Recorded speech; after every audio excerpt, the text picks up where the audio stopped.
Knoebels in Ellisburg, Pennsylvania is one of the most unique amusement parks in the world. There really isn't another park quite like it, and that's one of the main reasons why it's one of my favorite amusement parks anywhere. Knoebels has an amazing ride lineup, top-notch customer service, and an undeniable charm. Knoebels opened in 1926 by the Knoebel family and has been passed down generation to generation, maintaining the same focus on customer service. Let's start by talking about this park's location. It's in the complete middle of nowhere. It's hard to believe Knoebels is located just an hour away from the capital of Pennsylvania because this park's location is that remote. Knoebels is literally located in the middle of a forest surrounded by mountains on all sides. The park is located miles off of any major highway, and you cannot see the park until you're in the parking lot. And speaking of that parking lot, do not let first impressions deter you from visiting Knoebels. The parking lot is a giant unpaved field of dirt and grass. But there are two things that separate it from most parks. First, it's free to park. How many theme parks still offer free parking? Two, the park runs trams bringing you to the main entrance. And this is something that is completely unnecessary because the parking lot is so close to the entrance, but Knoebels does it anyway because they care that much about the guest experience. Now, I use the term entrance very lightly. You see, Knoebels doesn't really have a main entrance. In fact, this park doesn't really have any borders. There are countless ways to enter and exit this park. You can walk through the picnic grove, you can enter down by impulse, you can walk through the campground. Heck, there's even a public road that goes through the park, so I literally think you can drive into Knoebels. Not only that, but I think there's nothing stopping someone from walking through this park all hours of the day. It really is an open border park. And that leads into the park's layout. This park has a very bizarre layout. Much like the parking lot, almost none of the walkways in Knoebels are paved. The only section that is paved is the road that runs through the park. For the most part, you're going to be walking on dirt or gravel. And because there are no set walkways, Knoebels plops rides, games, food stands, and shops anywhere they have room. And the pathways are the remaining space. So it can sometimes be a bit difficult to find a particular attraction, but with Knoebels, almost everything is amazing, so it doesn't really matter what you come across. As I mentioned earlier, Knoebels is located in the middle of the woods, so almost all of the park is extremely well shaded, and that's very much appreciated on a hot and humid Pennsylvania summer day. The park also has a creek that runs through the middle of the park, which further emphasizes the point that you're deep in the woods. The creek is extremely picturesque and it reinforces the relaxed atmosphere of the park, but it has unfortunately caused issues for the park in the past. Over the years, this creek has flooded the park countless times. And outside of a few signs that the park proudly displays of the floodwater level, you'd never know. The park looks impeccably well maintained, and even after severe flooding, Knoebels usually has the park opened and cleaned up just a few days later. It really is remarkable. With a seemingly infinite number of entrances and exits, it's no surprise Knoebels is one of the rare parks with free admission. In fact, Knoebels is the nation's largest free admission amusement park. That leads into the pricing scheme for the park. Knoebels offers both pay per ride and pay one price options. Typically, the pay one price wristband is only available on weekdays, and it costs roughly $40 to $50. And the park also offers a twilight ticket for a reduced price. Unless I'm there on a weekend, I will always get the wristband.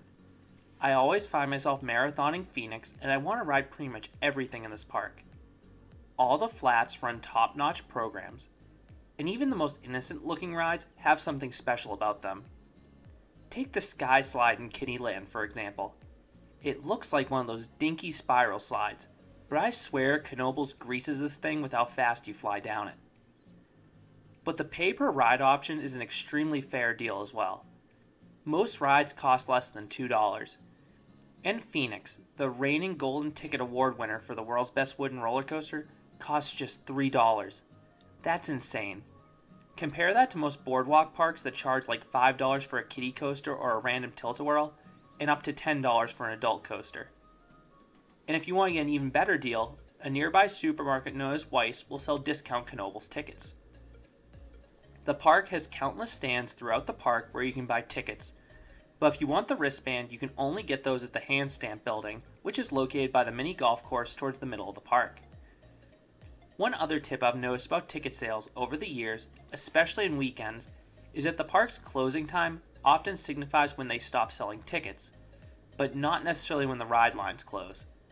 I've had several visits where the closing time isn't set in stone, so they'll keep the rides open for people to keep using up their tickets. They don't tend to do this as often on weekdays when guests have wristbands, but I have noticed it many times on weekends.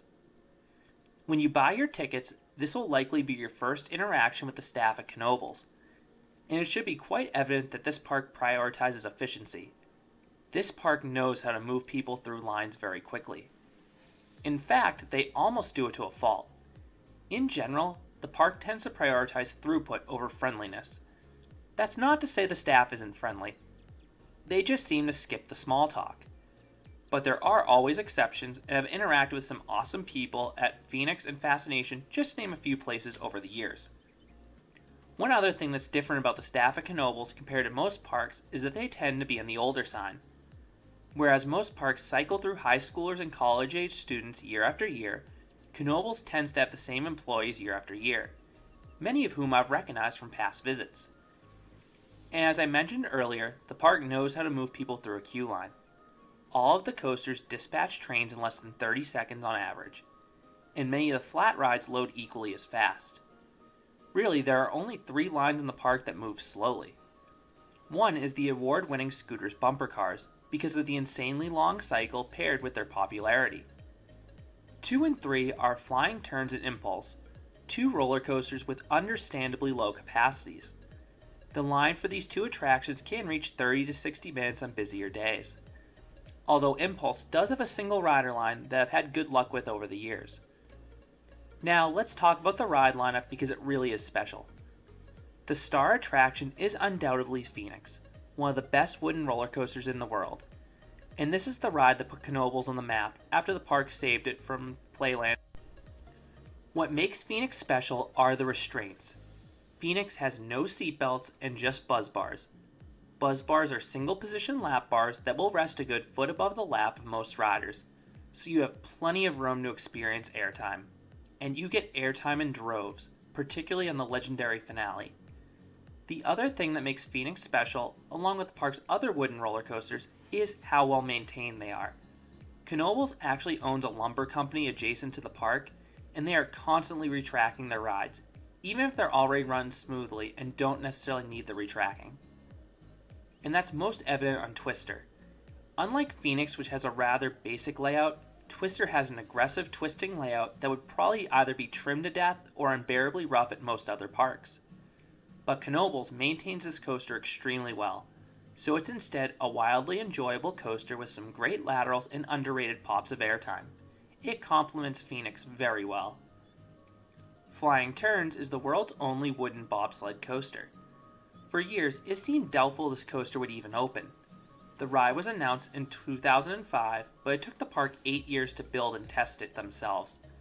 But their patience paid off, as this one-of-a-kind ride is significantly smoother and wilder than the steel bobsleds I've ridden.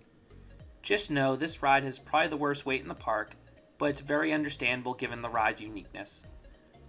The star steel coaster is Impulse, which is Zaire's take on the Gerstlauer Eurofighter. It's a decent ride with a great first drop, but this is really more a testament to the rest of the park's offerings that's usually a one and done from each visit. The other major coaster, although that last point's debatable to some, is Black Diamond, the relocated Golden Nugget from Wildwood, New Jersey. This really is more of a dark ride, and it's a decent dark ride through a mining town, although I sort of dislike the use of a roller coaster ride system since you travel through the elaborate set pieces a bit too quickly for my liking. Thankfully, the Haunted Mansion doesn't have the same issue. Knoebels' award-winning dark ride is one of the best classic haunted houses out there. The park is constantly updating it, so there are new scares around every corner. Although the best one has remained unchanged, and if you've been on the Haunted Mansion, you know the one I'm referring to, as it often renders kids crying. I also have been incredibly thankful to get a backstage tour of this dark ride with a coaster club, which gave me an even greater appreciation for this ride. One other note about the Haunted Mansion is that it's usually not included on the pay one price wristband, since the park doesn't want people to constantly re-ride it and spoil all the scares. But again, this is another ride that's a very reasonable price. I think it's about $2.50. And even the flat rides at Knoebels are special. You have a mix of rare flats and modern flats running top-notch cycles. Pretty much every ride is operated to its fullest potential, and the rides seem to never end. Arguably the best example of this is the Flyer, considered by many to be the world's best flying scooters. Thrill seekers love snapping on this ride, which is when you generate slack in the cables and the ride rapidly compensates, which will wildly fling you towards the trees. And these are among the easiest flyers to do the snapping on. Now, I used to snap on the Flyer very consistently, and it was one of my favorite rides anywhere in the world when I was able to snap them, but the park has hardened its stance on snapping, and the park's official stance is that it's forbidden. Some operators don't really enforce this rule, but others will chide you out if you try snapping and tell you not to ride again. I've heard stories of multiple vehicles being damaged from excessive snapping sessions, so I'm not surprised the park has stiffened their stance. And while I know there are certain operators I could probably get away with snapping, I have to use a lot of restraint not to snap them out of respect for the park's policy. That being said, Flyer is still incredibly fun even when you don't snap them, because you're still able to get some serious height and can even hit adjacent trees. And even if you're not trying to, you'll probably snap the cables at least once. I swear these things snap themselves. Another beloved ride at Knoebels are the scooters, proclaimed by many to be the world's best bumper cars. Now, I do slightly prefer the ones at Coney Island for the dance club atmosphere, but the ones at Knoebels are truly top notch. I've never ridden another set of bumper cars that hit nearly as hard. Every single collision feels like it sends the cars airborne, and you will feel every hit. The park has two historic carousels, but the better of two is undoubtedly the Grand Carousel. This is one of those rare carousels where you can still reach for the brass ring. I'm not usually one to ride carousels, but I'll always ride one with the brass rings because it's so addicting to try to grab them. I wish there were even more carousels out there that still did this. Loopers, informally known as the hamster cages. If you like flipping upside down, this is the ride for you. The burlap seatbelt can get a tad uncomfortable when you get some hang time on this ride, but it feels incredibly rewarding to get this thing flipping. The only caveat you need to know is that you need a partner to ride. Another classic at Knoebels is the Satellite, a rare Irely roloplane. I've seen a few of these over the years, but the one at Knoebels is the only one I've encountered that still rotates horizontally as well as vertically. The vertical rotations are disorienting because the cars rotate at the last second to avoid inverting, but the horizontal rotations offer some wicked laterals. The park also has all sorts of other popular classics like the Paratrooper and Whipper, but you also have modern thrillers peppered throughout the park. My favorite is the Stratosphere, one of the best drop towers in the world. This armed drop tower offers a breathtaking view of the wooded mountains around the park, and the drop is absolutely gut-wrenching. It's a far more forceful drop than the other drop towers I've ridden, and it offers some excellent airtime the whole way down. Another favorite of mine is the Power Surge, Zamperla's take on the classic Chance Zipper. This ride doesn't have the best uptime, but when it runs, you're sure to flip at least a dozen times. That's especially true because the one at Knoebels is one of the few ones that still has the rotating base. Power Surge is an extremely disorienting experience, not to be missed.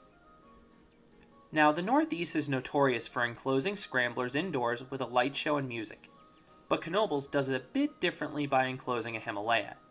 The Cosmotron isn't as big as a lot of the other Himalayas out there, but the visual and audio effects more than elevate it. Some of my other favorites at Knoebels include Fandango, a great frisbee ride with a long program, and Downdraft, a spinning ride that randomly bounces guests outwards, offering a mix of laterals and airtime. Oh, and there's also 1001 Knot, which I'm pretty sure is someone's boyfriend. If you don't know what I'm talking about, look it up. There's also plenty for the kids to do.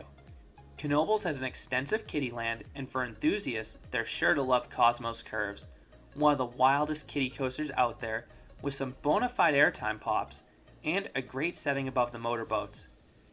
And speaking of those motorboats, this is a rare driving boat ride. And if you can successfully steer these things, you're lying. these things are near impossible to maneuver. I am much better at driving the Gasoline Alley antique cars, which are notable for how they wind their way around and through Phoenix. If you want to get photos and videos of Phoenix, Gasoline Alley is your best bet, and the operators will let you stop on the track as long as there's no one behind you. If you want photos and videos of Twister, Pioneer Train is your best bet.